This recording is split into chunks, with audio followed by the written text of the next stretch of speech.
internacionales en el derecho interno, pero una perspectiva desde el derecho constitucional. Es decir, ¿por qué en este momento los países ponen tanta atención en el derecho internacional de los derechos humanos?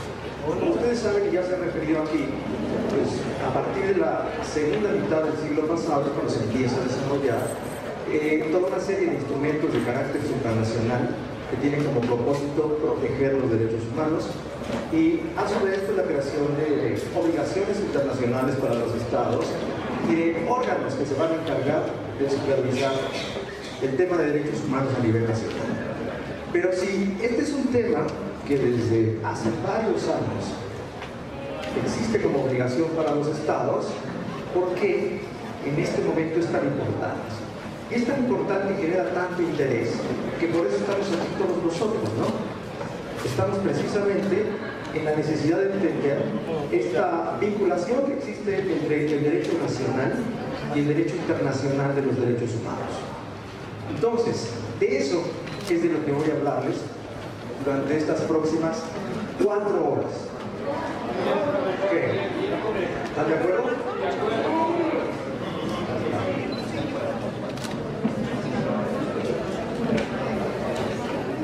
Vale.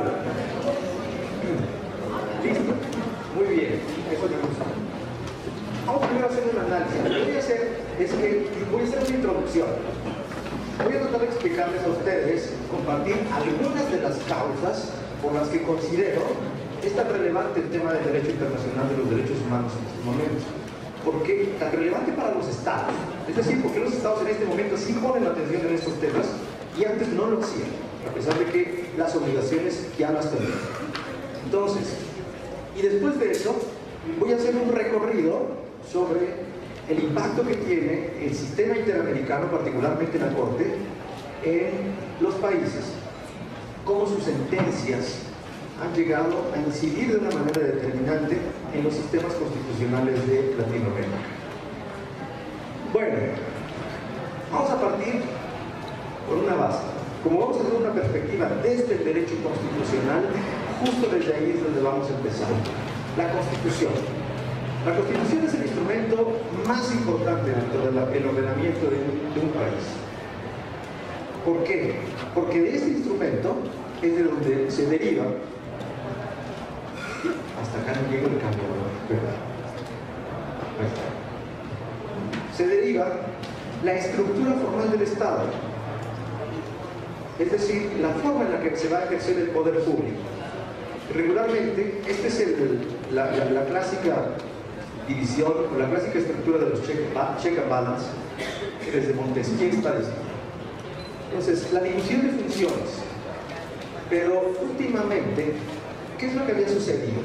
¿A qué reflexión se llegó con esta división de funciones en el ejercicio del poder público? Que regularmente, aunque tienen el propósito de que uno vaya controlando a otro, eso en la realidad no sucede.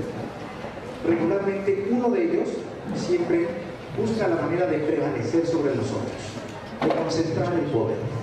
Un poco para resolver este tema, ¿qué es lo que se hizo? Se crean los órganos constitucionales autónomos, es decir, se saca de esa estructura centralizada del ejercicio del poder público a los temas más representativos que pueden ser también un factor determinante para la concentración del poder. Y se crean estos órganos constitucionales autónomos. Todo lo que estos órganos hagan tienen que estar acorde con lo que la Constitución establece. Ninguno de estos órganos puede ir en contra de la Constitución. Y además, todo el ordenamiento también va a tener que estar acorde a este instrumento. Entonces, si es el instrumento más importante, es la norma de cierre del sistema. Y como es tan importante, tenemos que protegerlo. ¿Cómo lo vamos a proteger? Le vamos a otorgar carácter supremo, la supremacía constitucional. Y esta supremacía constitucional, para que prevalezca todo el tiempo, se van a diseñar toda una serie de mecanismos procesales que van a tener el propósito de proteger a ese instrumento cuando sea vulnerado. ¿Cuáles son las garantías constitucionales aquí en Colombia? acciones de inconstitucionalidad, acción de tutela, el habeas corpus, ¿cuál otra? Acción popular. Todos estos instrumentos están diseñados para proteger a la Constitución cuando ésta se pretende vulnerar. Esas garantías constitucionales, ¿de quién son competencia? ¿Quién las va a resolver? Exacto. El juez constitucional, dependiendo del sistema que tengan en cada país. Aquí tienen una Corte Constitucional. Es decir, el juez, así como la Constitución es la norma de cierre del sistema, el juez constitucional es el órgano de cierre del sistema. Esto que ustedes están viendo es la configuración del Estado constitucional, en donde el juez constitucional es el que tiene la última palabra. Incluso más allá de lo que dice la Constitución, lo que prevalece es cómo lo interpreta el juez constitucional. Porque esa interpretación, cuando se emite, finalmente es una fuente formal del derecho. Pero en esta lógica, estamos hablando del impacto nacional de las sentencias internacionales. ¿Por qué empezamos con esto? ¿Por qué empecé a explicarles esto? Porque en Latinoamérica hay algo que caracteriza nuestros sistemas constitucionales. Algo que se llama la cláusula de apertura, así le llamó Héctor Fix-Amudio, profesor mexicano. Porque resulta que la Constitución no está sola. La Constitución hoy tiene al derecho internacional de los derechos humanos allí, como parte de ella. Esas cláusulas de apertura, ¿qué es lo que hacen? Que la propia Constitución se ha encargado de otorgarle jerarquía constitucional a todos estos instrumentos internacionales y ponerlos en el mismo lugar. Y ser parámetro de validez de las normas inferiores en el ordenamiento, y también son parámetros de actuación de las autoridades. El derecho internacional de los derechos humanos en estas constituciones son constitución, a lo que se le llama bloque de constitucionalidad.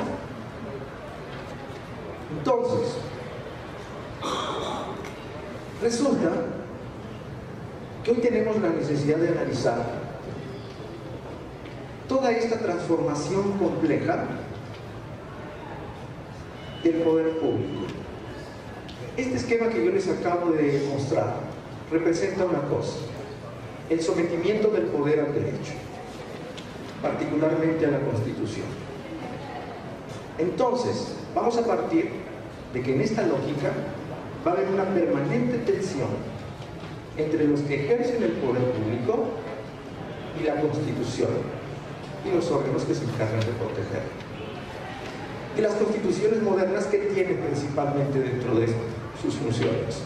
Por un lado, limitar el poder, y por el otro lado, garantizar los derechos. Entonces, en estas constituciones modernas se ha transformado de una manera importante la concepción que nosotros teníamos del Estado. ¿Se acuerdan en las clases de teoría general del Estado cuáles eran los elementos de el Estado moderno?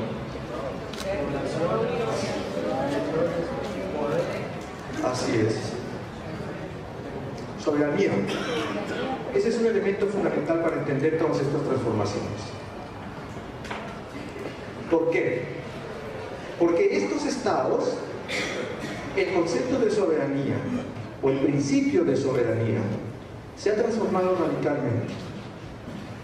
Esta soberanía hoy tiene que coexistir en un contexto de la apertura y la globalización, en donde este principio que nosotros entendíamos como la soberanía en tres dimensiones, ¿se acuerdan? La soberanía popular, la soberanía estatal y la soberanía internacional. En ámbitos del derecho internacional público, esta soberanía internacional servía principalmente para entender a los estados como una comunidad cerrada, ajena a lo que sucedía en esos otros estados, aunque estuvieran finalmente en el mismo sitio. Pues en este contexto de la globalización y la apertura, esto se ha transformado porque las instituciones supranacionales e internacionales están teniendo una incidencia para transformar estos principios del Estado que nosotros teníamos concebidos bajo la lógica del derecho internacional público. ¿Y qué ha sucedido? Que esta transformación del derecho público, comenzando con un entorno de globalización, muestra realidades complejas. Estamos ante transformaciones importantísimas, ante la necesidad de entender que hoy existe una nueva geografía del derecho. El derecho también tiene la necesidad de irse adaptando a todas estas transformaciones. Y muestra de eso es lo que están viendo ustedes en la pantalla. Hoy el derecho se intenta concebir como un derecho de la humanidad, dice Antonio Calzado, o como un derecho cosmopolita, como dice la profesora Ben Habib, o como un derecho mundial, o como un derecho transnacional. Y en este punto, ¿saben quién tiene un papel importantísimo? Estas personas que están allí, principalmente, ¿qué son? Son profesores. La academia tiene una participación fundamental en este momento, porque precisamente la forma en la que se interpreta y aplica el derecho tiene una base teórica fundamental, porque estamos en la necesidad de interpretar y aplicar el derecho de una forma distinta. Entonces, los académicos son los que les están dando contenido a esto. Digan ustedes cuáles son las altas cortes. ¿Qué está de moda cuando nosotros miramos una sentencia de cualquier tribunal constitucional o de cualquier alta corte? A ver, ¿cuál es el método que se utiliza para resolver un conflicto de derechos? La ponderación, ¿no? Y se ha escrito mucho sobre eso. A mí me sorprende cómo aquí en Colombia hay tanto que se escribe sobre el neoconstitucionalismo. ¿Eso qué es? Principios, la regla con forma de principio, la necesidad de interpretarla de una forma diferente. Del otro lado del neoconstitucionalismo, ¿cuál es la corriente que también está teniendo una relevancia en la manera de interpretar y aplicar la norma? ¿Se han oído hablar de Ferraioli? Entonces, han oído hablar del garantismo. ¿Y eso qué son? ¿Esas qué son? Son corrientes teóricas, pero que tienen una implicación práctica tan importante que se escribe mucho sobre eso y que las sentencias están llenas de referencias sobre estas corrientes. Entonces, el papel que están teniendo esos planteamientos teóricos están dando un salto a la práctica importantísimo. Primero, para conceptualizar y después para sistematizar toda esta transformación de la cual les hablo. Entonces, partiendo de eso, ¿qué es lo que se ha generado en los sistemas constitucionales de este continente? Hay algunos autores que hablan de un jus comuni latinoamericano. Es decir, aunque tenemos realidades totalmente diferentes, pero nuestros sistemas constitucionales se parecen. Si ustedes miran el artículo, el 91 es de su constitución, ¿verdad? El que le otorga la jerarquía 93. En Perú también es el 93, ¿o no? ¿No? ¿Cuál es?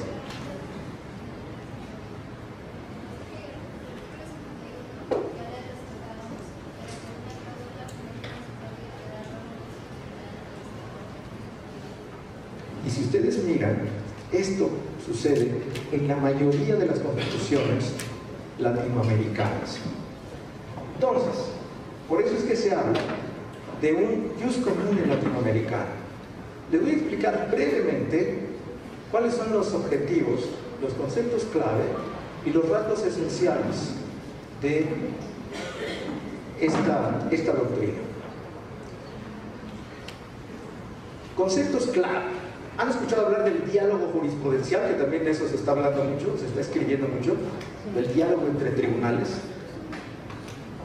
Es decir, de la necesidad que se tiene de que estas altas cortes miren a lo que están haciendo los órganos supranacionales de protección de derechos y al revés. Cada vez encontramos más referencias en sentencias de la Corte Interamericana, por ejemplo, sobre sentencias de las altas cortes nacionales. ¿Pero esto por qué sucede? Porque si ustedes se fijan, todo esto tiene que ver, ¿se acuerdan cómo comenzamos? Transformación del derecho público, ejercicio del poder público. Porque antes no se tenía la necesidad de justificar, como hoy se tiene, las decisiones que se toman. Porque la alta corte, la legitimidad de las altas cortes se basaba en la autoridad que tenían. Eran la última palabra, eran el órgano de cierre.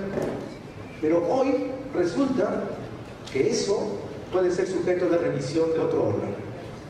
Entonces, los lleva a la necesidad de dialogar, a que ya no solo se base esa decisión en esa posición de autoridad que tenían y de órgano de cierre.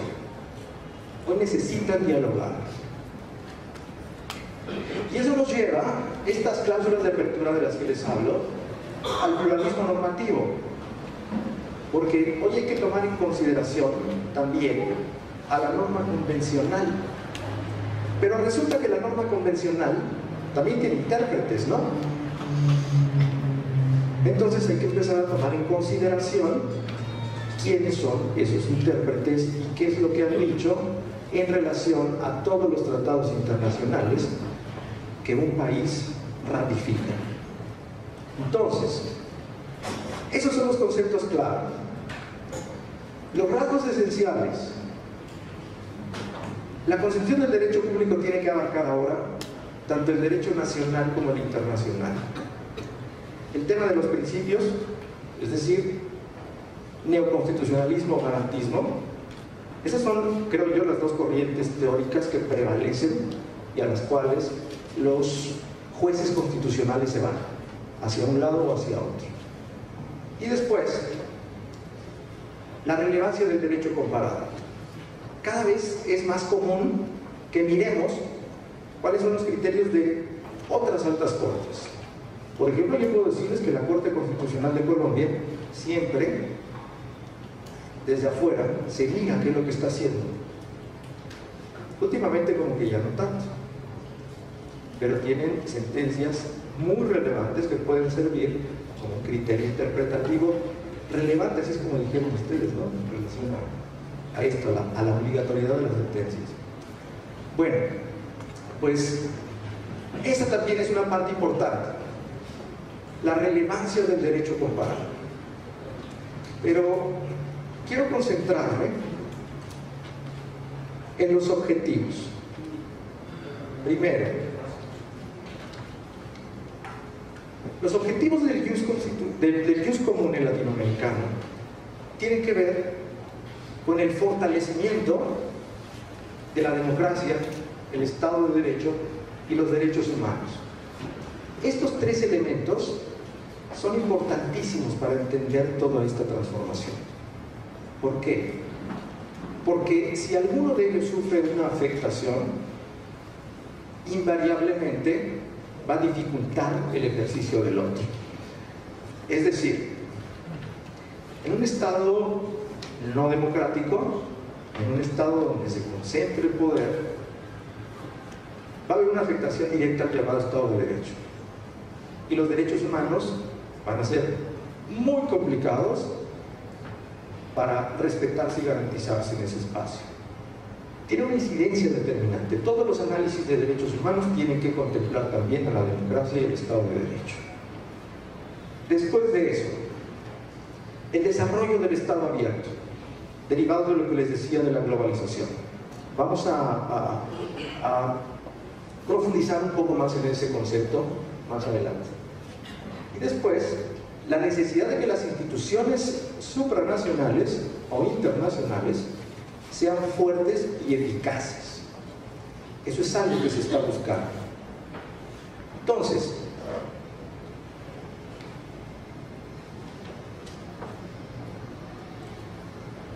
en este contexto, estos elementos que ustedes están viendo en la pantalla se dan siempre. Los estados, cuando empiezan a darse cuenta que hay la necesidad de interactuar entre sí, de ir vinculándose unos a otros. ¿Y eso qué genera? La necesidad de crear nuevas reglas para que estos vínculos que se están haciendo entre países se den de forma ordenada. Y esas reglas se dan a partir de la creación de instrumentos de carácter supranacional, pero esta integración era principalmente con propósitos económicos. Los modelos normativos que empiezan a surgir de esta integración tienen un propósito predominantemente económico. ¿Ustedes se acuerdan cómo se llamaba la Unión Europea antes de ser la Unión Europea? ¿Cómo? Exacto, la Comunidad Económica Europea. Porque el propósito principal de esa integración, como de todas, es el económico. ¿Y qué es lo que se tiene que hacer? Circulan modelos normativos basados en esa integración. Y después, los estados tienen la necesidad y la obligación de adecuar sus sistemas normativos nacionales a estos modelos normativos de carácter supranacional. En esta lógica se dan interacciones complejas. Ya no solamente es entre estados. Se supone que el derecho internacional público, eso es lo que va resolviendo, ¿no? La relación entre estados. Pero resulta que en este momento hay actores no estatales que también están teniendo una participación importantísima. Por ejemplo, el dinero, las empresas transnacionales tienen una incidencia importantísima en este proceso de integración regional. Las organizaciones de la sociedad civil también cada vez van teniendo una participación importante. Y las organizaciones intergubernamentales, estos esquemas de integración, como el que les decía, la Unión Europea y en el caso nuestro, la Organización de Estados Americanos. Pero ¿qué pasa con esto? ¿Por qué se da esto? ¿Por qué es tan relevante en este momento esos procesos? ¿Saben ustedes qué es el riesgo país? ¿No? ¿Cómo se llama usted? Pedro. Yo llego aquí con Pedro y le digo, oye Pedro, préstame 50,000 pesos, te los pago mañana. Y me los presta. ¿Han visto que he andado por aquí en estos días, no? Entonces, y llega el otro día y no le pago a Pedro los 50,000 pesos que me prestó. Y luego llego, ¿cómo se llama? Y le digo a Juan, Juan, préstame 50,000 pesos. ¿Qué me vas a decir, Juan? Por supuesto, y no me va a prestar nada. Eso es el riesgo país, pero a nivel de los estados. Es la calificación que se le otorga a cada nación para determinar el nivel de cumplimiento de las obligaciones que asumen de manera voluntaria. Y este riesgo país es una calificación económica. Imaginen ustedes que para determinar el riesgo país hay 3 tipos de riesgo. Está el riesgo soberano. ¿Cuál es el riesgo soberano? Dice, todos los estados emiten bonos de deuda pública. Es decir, prestan o consiguen dinero a través de estos bonos de deuda pública. La certeza de esto es que un estado nunca va a quebrar. En teoría, un banco puede llegar a quebrar, pero un estado no. Entonces, se emiten estos bonos de deuda pública. ¿Saben cómo se llaman los bonos de deuda pública aquí en Colombia? TES. Pues imagínense que el riesgo soberano se da cuando el Estado no puede pagar esos bonos de deuda pública. Se mide también el riesgo de transferencia. ¿Qué sucede? Hay ocasiones en que los que invierten se empiezan a dar cuenta que algo no está bien. Imagínense que, así como pasó en Venezuela durante mucho tiempo, que se despertaba el señor Hugo Chávez y decía: hoy voy a expropiar a la industria de la construcción. Entonces, ¿ustedes qué creen que sucede con los empresarios ante escenarios de ese tipo? Se van, se llevan su inversión, se llevan su dinero. Entonces eso puede llegar a generar que no haya divisas en un país. Ese es el riesgo de transferencia. Y el riesgo genérico, imaginen ustedes que es todo lo demás que pueda tener una implicación en lo económico. Y allí, por ejemplo, un clima de ingobernabilidad en un país, conflictos sociales, conflictos políticos, todo eso cabe dentro del riesgo soberano. Porque al final, si existen estas dificultades en un país, como les decía, el Estado de Derecho se complica. ¿A mí de qué me sirve que firme un contrato si las probabilidades de que ante su incumplimiento un juez no pueda lograr que se cumpla con eso? ¿Esos elementos fueron estructurados en Argentina por el Congreso de Estado? Sí, por supuesto. Y le voy a contar cómo estos elementos van tomando forma y el método específico que utilizan para determinar. Todos estos elementos, los tres tipos de riesgo que ustedes vieron, sirven para determinar la rentabilidad-riesgo. Es decir, yo soy un empresario, voy a hacer una inversión extranjera directa en cualquier país y medimos con base en esto si lo que voy a invertir, si la utilidad que voy a obtener pese a todo este riesgo va a ser mayor a las posibles dificultades que se presenten. Si esta calificación me permite un nivel de rentabilidad mayor que el de riesgo, invierto. Si no, no. ¿Y eso cómo se hace? Hay un banco que se llama JP Morgan de los Estados Unidos. ¿Ya han escuchado hablar de ese banco? Ese banco de los Estados Unidos todos los días está calculando el ENVI, el índice de bonos de las economías emergentes. Una vez que tiene el ENVI, el JP Morgan, entonces van a entrar Fitch, Moody's o Standard & Poor's, que son las calificadoras de riesgo. ¿Sí han escuchado hablar de estas, no? Dos son de los Estados Unidos y una es del Reino Unido. Estas son las calificadoras de riesgo. ¿Y cómo van a determinar? Esta tablita es lo que va a determinar el riesgo país. A todos los países se les clasifica de esta manera, con letras. Calidad principal es el AAA, alto grado A1, grado medio superior A1, y así vamos disminuyendo. Dependiendo de la posición que ocupen los países en esa tabla, va a ser las posibilidades de inversión que se va a dar aquí. La posibilidad de la dinamización de sus sistemas económicos. En el contexto de la globalización,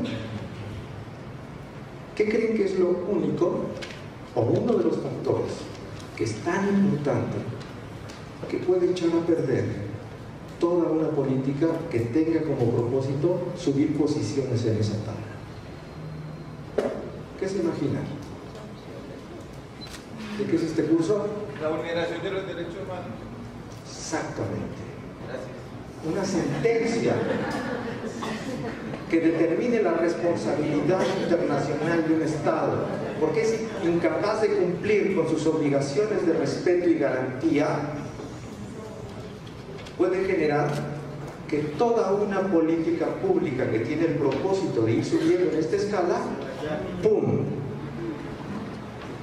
Por eso es que yo creo que a los estados les interesa mucho el tema de derechos humanos en este momento. Y partiendo de eso, vamos a ver cuáles han sido las implicaciones. Se han creado órganos que como propósito principal tienen la función de resolver cualquier tipo de diferencia que se llegue a dar entre un inversionista y un Estado. El Banco Mundial, existen varios. Cada tratado de libre comercio, por ejemplo, tiene un capítulo específico que resuelve la manera o que establece un procedimiento para resolver cualquier eventual conflicto entre un inversionista y alguno de esos países. El Banco Mundial tiene esto, el CIAR, el Centro Internacional de Arreglo de Diferencias Relativas a Inversiones. Ahí hay un caso bien interesante, el caso Vattenfall contra Alemania. Ese es un caso. Vattenfall es una empresa sueca que produce energía eléctrica o energía y que prestaba su servicio en Alemania, entre otros países europeos. Y resulta que en Alemania disminuye el estándar de la prestación de ese servicio y, entre otras cosas, abandona lo que estaban haciendo sobre energía nuclear. Y quien había hecho la inversión sobre esos temas era Vattenfall. Y entonces ellos consideraron que se había afectado su inversión extranjera y que lo que hicieron, acuden al CIAR. Y le pedían nada más ni nada menos que una indemnización de 100 millones de euros a Alemania. Ese asunto se resolvió en el 2012 en una negociación que no se hizo pública, pero que finalmente estos países tienen que atenderlo.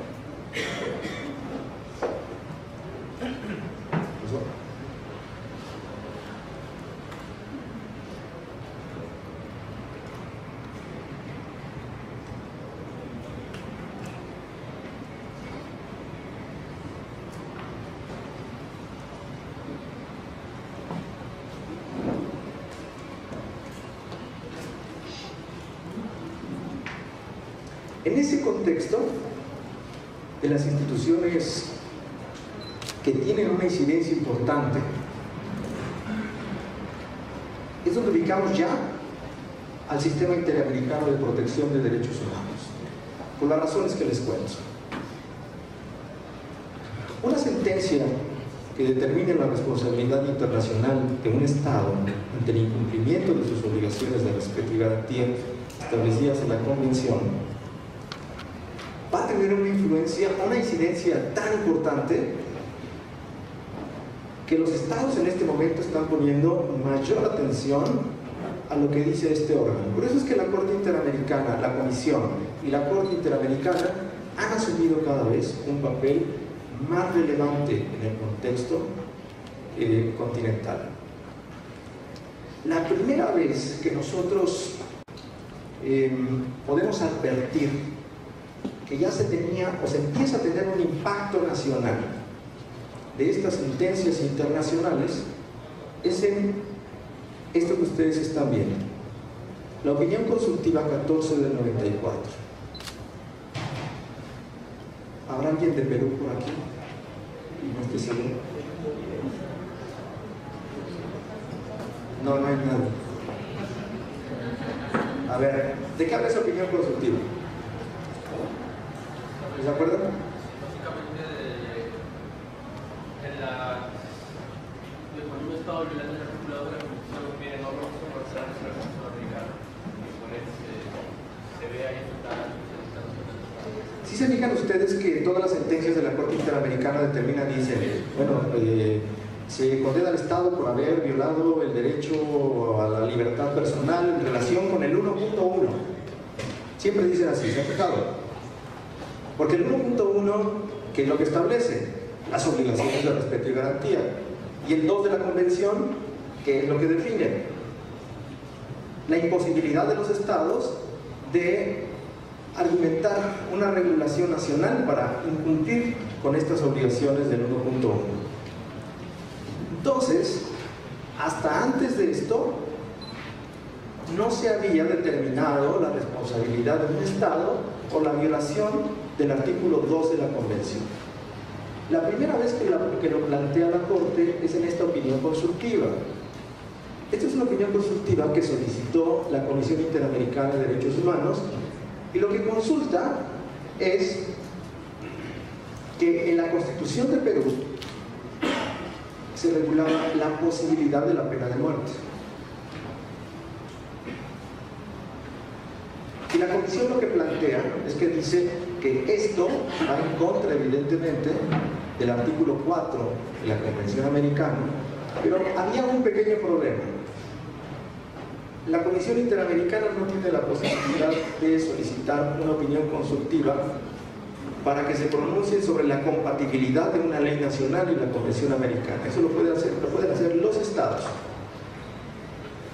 Entonces, para que eso no representara una causa para rechazar esa opinión consultiva, se planteó la violación no del 4, sino del 2.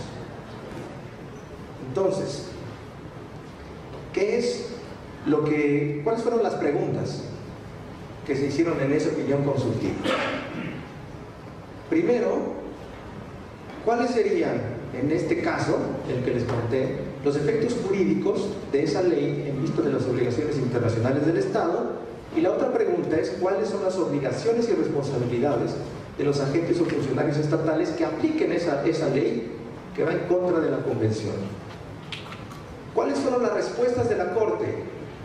La expedición de una ley manifiestamente contraria a las obligaciones asumidas por un Estado ratificar o adherir a la Convención constituye una violación de esta, y en el caso de que esa violación afecte derechos y libertades respecto de individuos determinados, genera responsabilidad internacional del Estado. La sola existencia de una ley puede generar la responsabilidad internacional del Estado.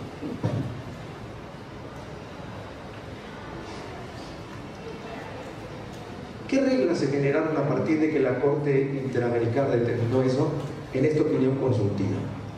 Por un lado, el valor de las normas internas frente a la Convención Americana. Y allí dijo algo bien interesante. En el párrafo 22 de esa opinión consultiva, ustedes van a encontrar esto, en donde la Corte dijo: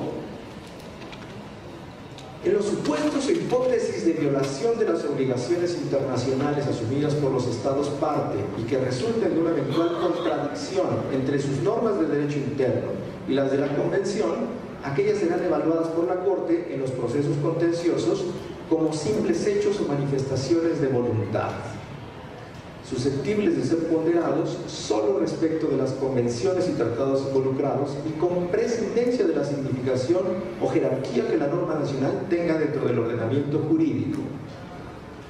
¿Se fijan lo que dijo aquí la Corte?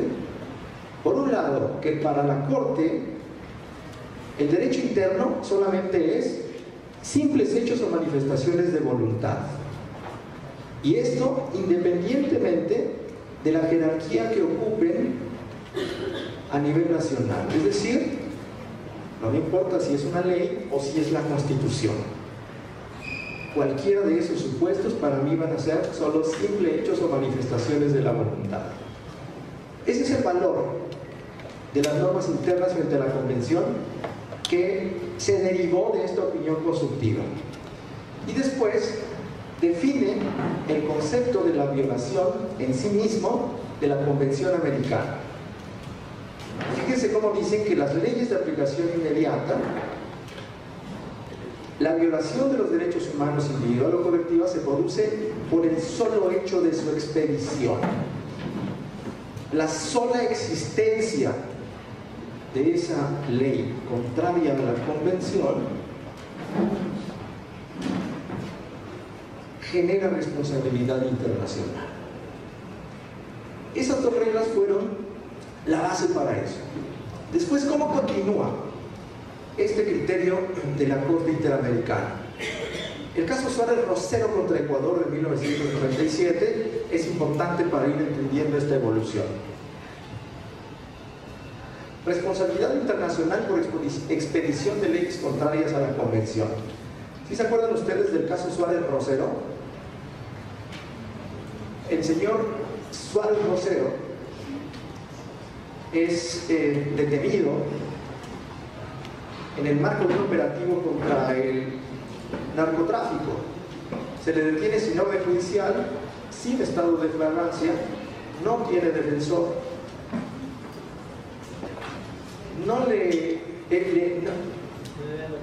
no admite un habeas corpus, y todo esto, la justificación de eso es el artículo 114 bis del Código Penal. Niega el derecho del habeas corpus porque dice que excluye de estas disposiciones a los que estuvieran encausados por delitos sancionados por la ley, por la ley sobre sustancias estupefacientes y psicotrópicas. Es decir, hace una clara división y hay una afectación directa contra un grupo específico. ¿Qué es lo que dijo la Corte en la sentencia? Que esta ley lesiona intrínsecamente a todos los miembros de dicha categoría de inculpados y que esa norma, per se, viola el artículo 2 de la Convención Americana. Esa es la primera vez que en una sentencia se determina la violación del artículo 2 de la Convención. Entonces, se fijan cómo vamos aumentando la intensidad. Primero lo digo en una opinión consultiva, determinó las dos reglas. Hoy, en una primera sentencia, o la primera vez en una sentencia, determina la violación del artículo 2. El artículo, y determina que el artículo 114 bis de este código infringe el artículo 2 de la Convención. Ahora, en el caso Castillo-Petrucci contra Perú del 99, se determina la responsabilidad internacional de un Estado en una situación de emergencia. ¿Por qué hacemos referencia a una situación de emergencia? Porque ustedes saben que un estado de excepción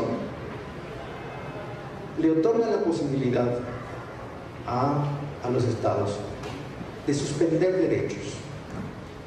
Es como que el escenario extremo en donde los derechos pueden ser restringidos. Incluso en esa circunstancia, ¿y esto por qué sucedió?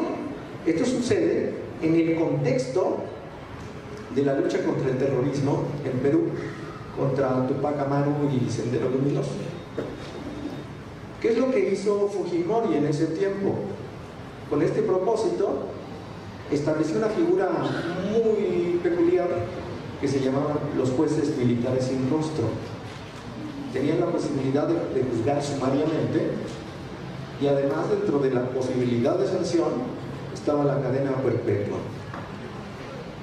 En este caso, a 5 personas se les somete a un procedimiento en este contexto que les cuento. Nunca les dan la posibilidad de acceder al expediente y se los prestan 40 minutos antes de la audiencia de juzgamiento para que preparen su defensa. ¿Qué pasó acá?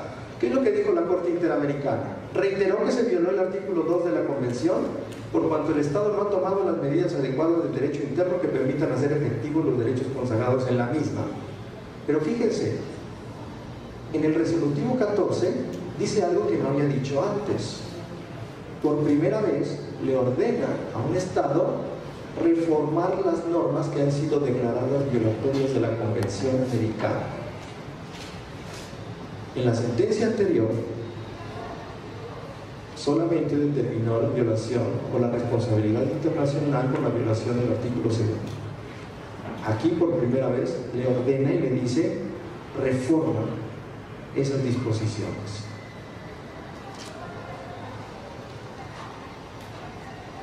No cabe admitir que el poder pueda ejercerse sin límite alguno o que el Estado pueda valerse de cualquier procedimiento para alcanzar sus objetivos. Aquí claramente le está diciendo que el ejercicio de ese poder soberano tiene límites, y esos límites son los derechos humanos.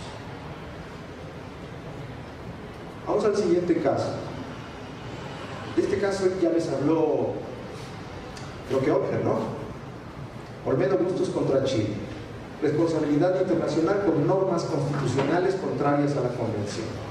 Como ya se lo platicaron, pues ya lo saben ustedes, el punto relevante de esto es que la Constitución chilena posibilitaba la censura previa y la Corte Suprema al final tenía un conflicto en donde se plantea un grupo de ciudadanos en nombre propio, en nombre de Dios y en nombre de la Iglesia Católica, le plantean a la Corte Suprema el conflicto que se da entre la libertad de expresión y pensamiento y el derecho al honor de la persona de Dios.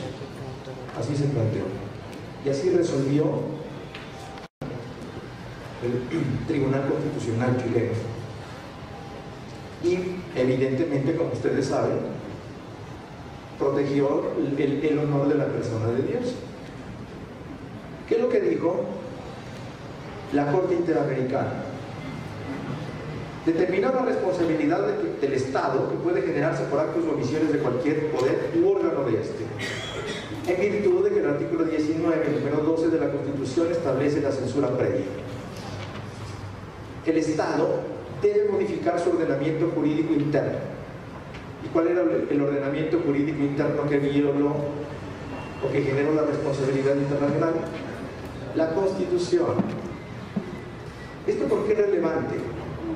Porque a partir de esto se generan estos efectos que son importantísimos. Quedamos que la Constitución era la norma de cierre, ¿no? Entonces, resulta que el poder constituyente, a partir de esta sentencia, deja de ser absoluto y tiene como límite los derechos humanos, particularmente la Convención Americana. Este concepto de soberanía ahora está delimitado por el derecho internacional de los derechos humanos. Y otra cosa importantísima que se advierte, que incluso esta norma de cierre va a estar sujeta a revisión judicial cuando va en contra de los derechos humanos. Esto es muy importante para entender este impacto nacional que van teniendo estas sentencias. ¿Alguien me iba a preguntar algo? Sí. A ver si de pronto entiendo. Frente al derecho a la igualdad, por decirlo, en Colombia existen unas normas penales que cuando se están en las audiencias preliminares hay delitos por los cuales no se puede pedir la prisión domiciliaria y otros sí. Pues eso estaría marcando una discriminación también y podría pensarse en que está violando la convención.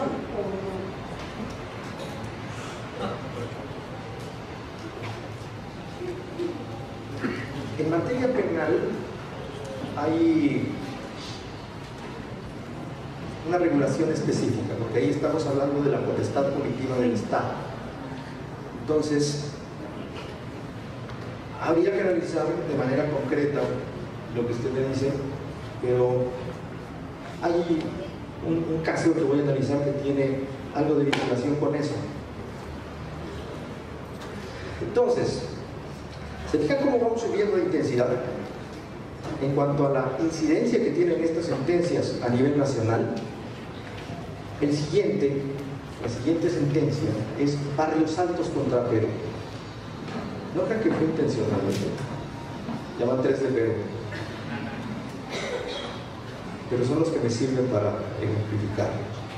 El caso Barrios Altos también fue bien importante. Este fue un caso de leyes de amnistía. ¿Qué pasa con esto?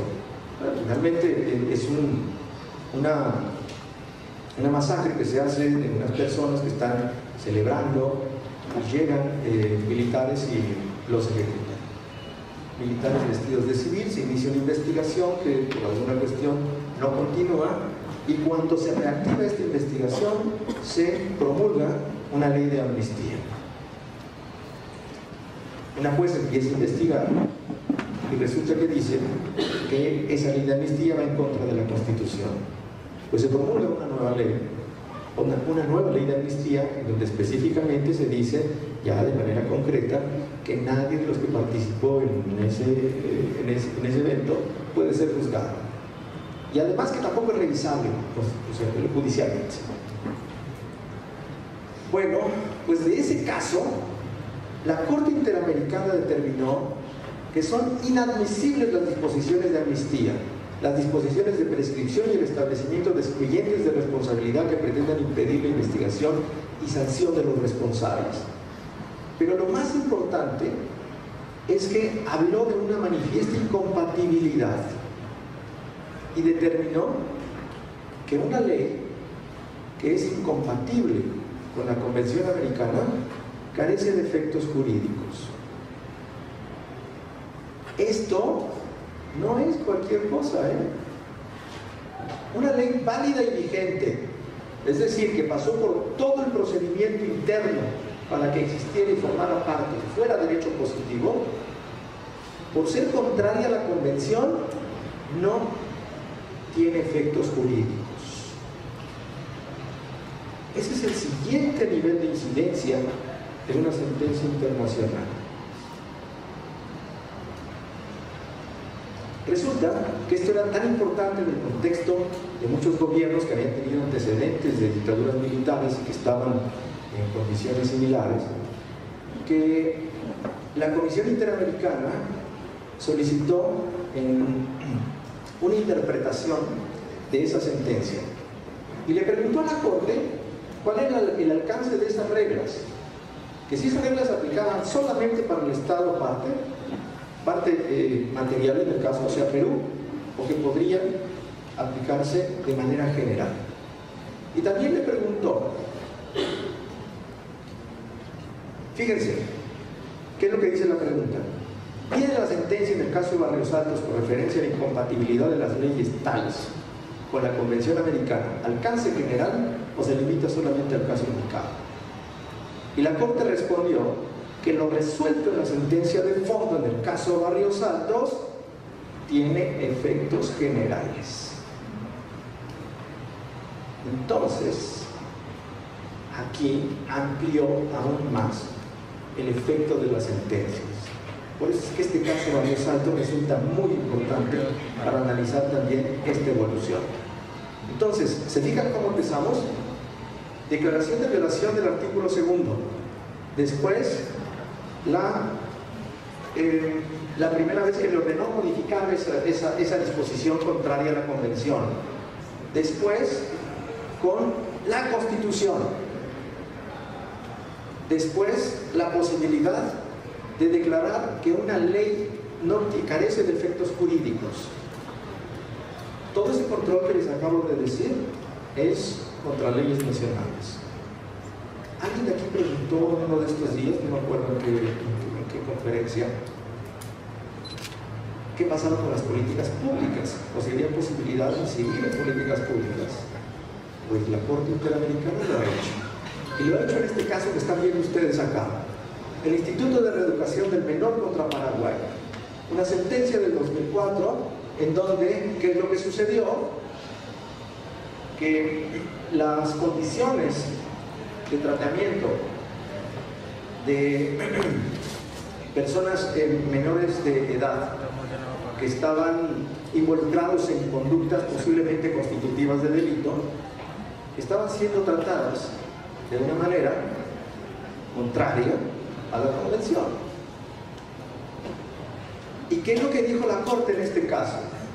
Miren, en el resolutivo 11 de esa sentencia le dice: el Estado debe realizar en consulta con la sociedad civil en un plazo de 6 meses un acto público de reconocimiento y de declaración que contenga la elaboración de una política del Estado de corto, mediano y largo plazo en materia de niños en conflictos con la ley que sean plenamente consistentes con los compromisos internacionales. Le dice después: contemplar estrategias, acciones apropiadas, la asignación de los recursos que resulten indispensables, creación de programas de educación, médicos y psicológicos, todo esto y le está dando un plazo de 6 meses para que informe. Es decir, ya de una manera muy específica, como lo están pudiendo ver acá, le está ordenando a un Estado la formación de una política pública. Entonces, es otra manera de incidir a nivel nacional. ¿Cuáles son los efectos de este precedente? Se pasó del plano normativo a las políticas públicas. A partir de aquí, esta incidencia fue creciendo todavía más.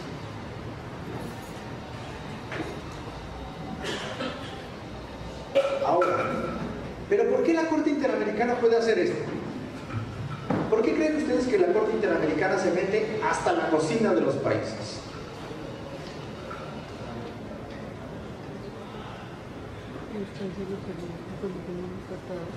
¿Cuáles creen que son las causas?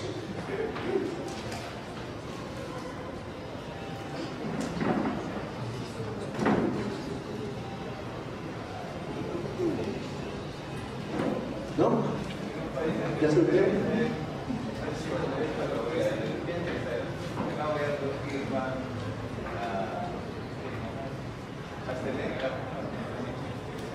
Bueno.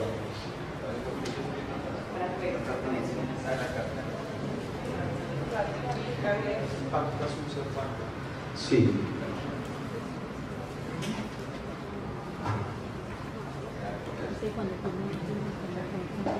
Pues hay que analizar ahora hasta dónde tienen que llegar estos órganos supranacionales de protección de derechos humanos.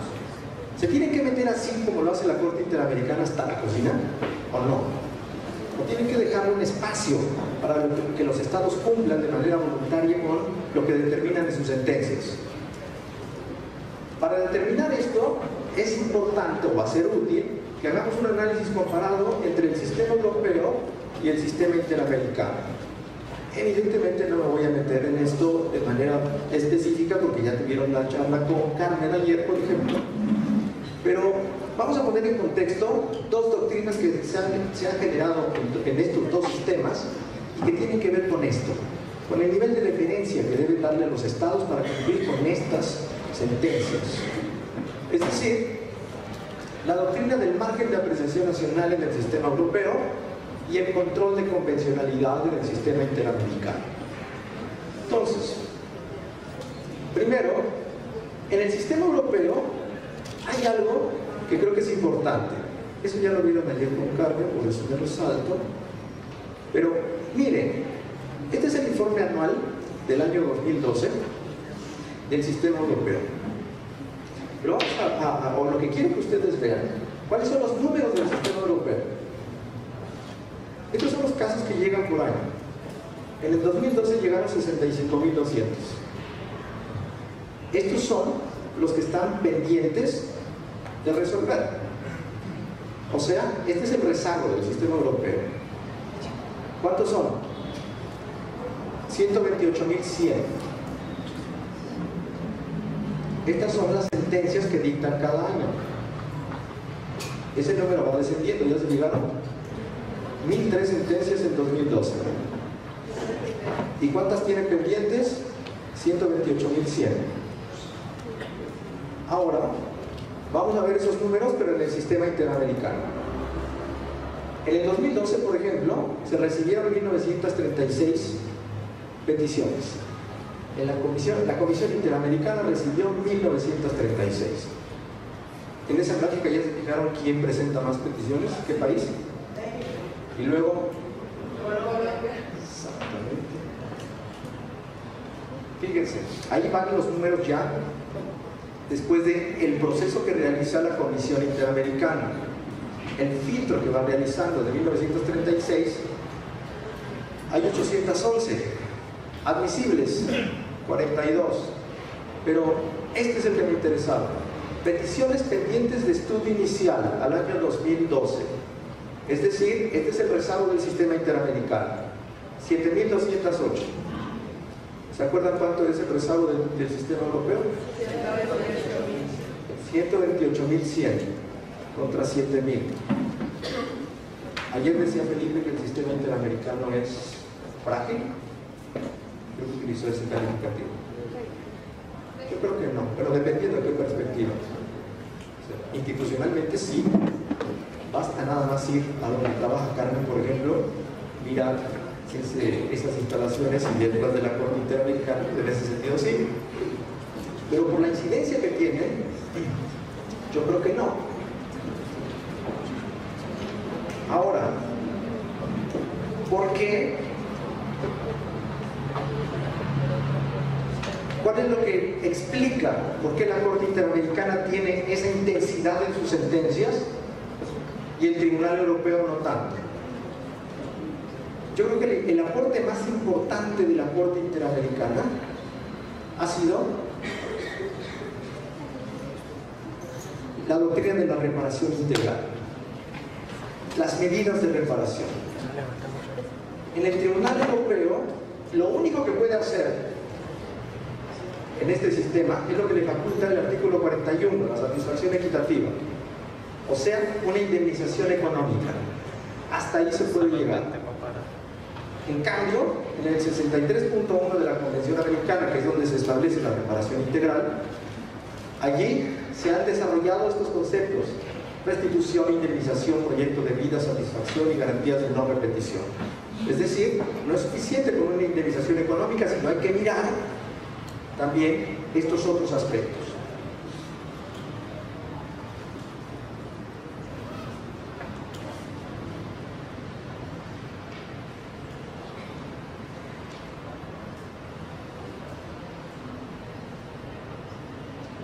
Y algo que nos explica claramente por qué se da de esta manera es por las democracias latinoamericanas. En este continente, la forma de ejercer el poder político nada más tiene dos vías: los gobiernos autoritarios o las dictaduras militares. Es lo que la historia de Latinoamérica nos ha mostrado: la concentración del poder. Por eso es que si se les dejara a que voluntariamente cumplieran lo que se determina en una sentencia, ¿ustedes creen que lo harían? Yo creo que no. Por eso es que la Corte Interamericana desarrolló, a través de este sistema de reparación integral, la posibilidad de decidir y de dictar en sus sentencias todos estos conceptos que ustedes están viendo. Ahora,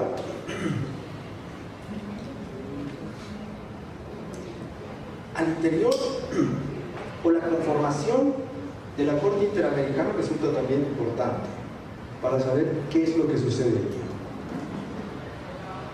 Evidentemente que el sistema interamericano en este momento está en una etapa de reconfiguración, y una reconfiguración no voluntaria, sino derivada de la presión que está recibiendo por parte de los estados. Entonces esto nos ha llevado a que esto que ustedes pudieron advertir desde la opinión consultiva que les mostré, pasando por el caso de Medo Bustos, por lo que dijeron en Barrios Altos, por lo que se habían metido en una política pública, pues resulta que eso ya no sucede en la Corte Interamericana.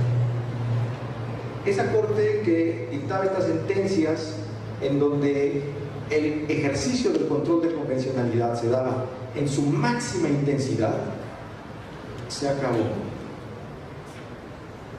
Y vamos a ver los dos ejemplos más recientes en donde aplicó eso, creo yo, en su máxima intensidad, pero que generó un efecto distinto.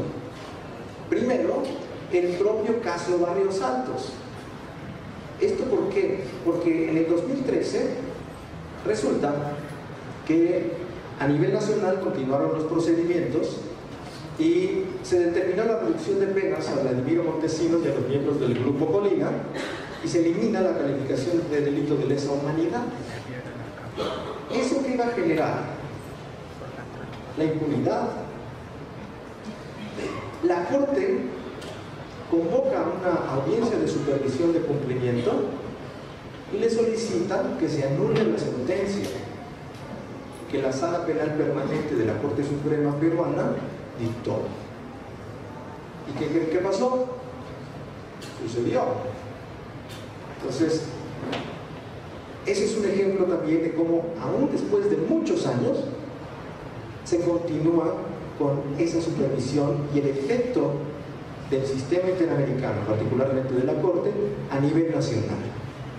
Y el otro caso que nos sirve también para ejemplificar esto es el caso Hellman. ¿Qué pasó en Hellman? También en 2013 convocaron a una audiencia de supervisión de cumplimiento, porque la ley de caducidad de la pretensión punitiva del Estado, que es, así se llamaba la ley de amnistía en ese caso, la manera que encontraron para que dejara de tener efectos a nivel nacional esta ley fue con otra, con la ley interpretativa, y declaró que los delitos contra los derechos humanos cometidos durante la dictadura son imprescriptibles por considerarse casos de violaciones graves de derechos humanos, y por tanto esa ley de amnistía no iba a impedir la investigación de lo que había sucedido en esto. Pero después, ¿qué creen? Que la Corte Suprema declaró inconstitucional la ley interpretativa. Entonces, ¿qué efecto iba a tener eso? Que la ley de amnistía vuelve a ser vigente. Convoca a la Corte Interamericana a una supervisión de cumplimiento de sentencia y le dice: no puedes hacer eso. Ninguno de tus órganos lo puede hacer. Y derivado de eso, dicen algo bien interesante. En este caso Hellman, ustedes van a encontrar el último desarrollo de esta doctrina. De todo lo que les fui contando, yo creo que el punto más reciente es en esa supervisión de cumplimiento de sentencia del caso Hellman. Entre los párrafos 67 y 74 ustedes van a encontrar una referencia que hacen ellos a la cosa juzgada internacional y a la cosa interpretada, es decir, los efectos que va a tener si eres Estado parte material y en relación a los demás. Pero allí dicen una cosa interesante. ¿Se acuerdan cómo la doctrina empezó a clasificar el estándar de control de convencionalidad? ¿Cómo se clasificaba? El control de convencionalidad era ¿qué? Difuso y concentrado. ¿El concentrado quién lo hacía? La Corte Interamericana. ¿El difuso quién? Todos los estados parte. Aquí nos aclaran eso. Nos dicen, no, el control de convencionalidad es primario y complementario. Primario, que tienen que hacer ustedes, estados, y eventualmente cuando eso no funcione, lo voy a hacer yo, de manera complementaria. Esto es lógico atendiendo al principio ¿de qué? De subsidiariedad. Exactamente. Sin embargo, eso no es lo que nos habían dicho en todas estas sentencias que les mostré. ¿Se fijan cómo va disminuyendo la intensidad del estándar? Cómo de ir en su máxima intensidad, no importando de que sea la Constitución, o declarar que no existe una ley, o modificar una política pública, ahora están en una etapa de automoderación. Entonces, la pregunta que tenemos que hacernos quizá es si en las próximas sentencias de la Corte Interamericana podría aparecer con mayor frecuencia, aunque no se le denomine de esa manera, el margen de apreciación nacional. Es algo que no sabemos, pero creo que es importante que empecemos a poner atención en ello. Bueno,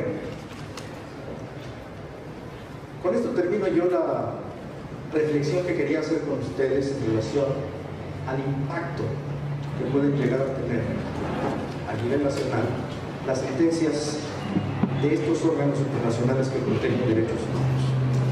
Evidentemente que lo que yo creo que tenemos que hacer nosotros es tener una preparación cada vez más cuidadosa, más técnica, poner mucha atención en lo que hacen los intérpretes últimos de los sistemas nacionales.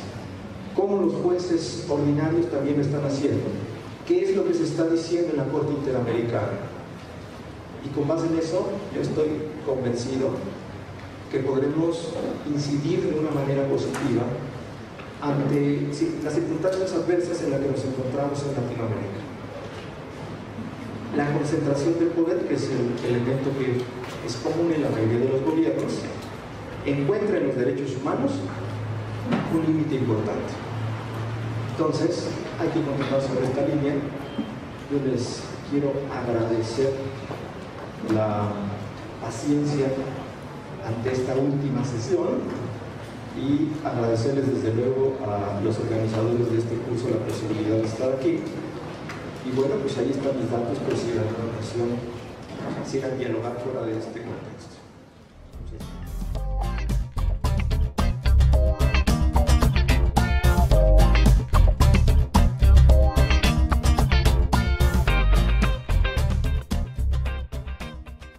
Medellín, todos por la vida.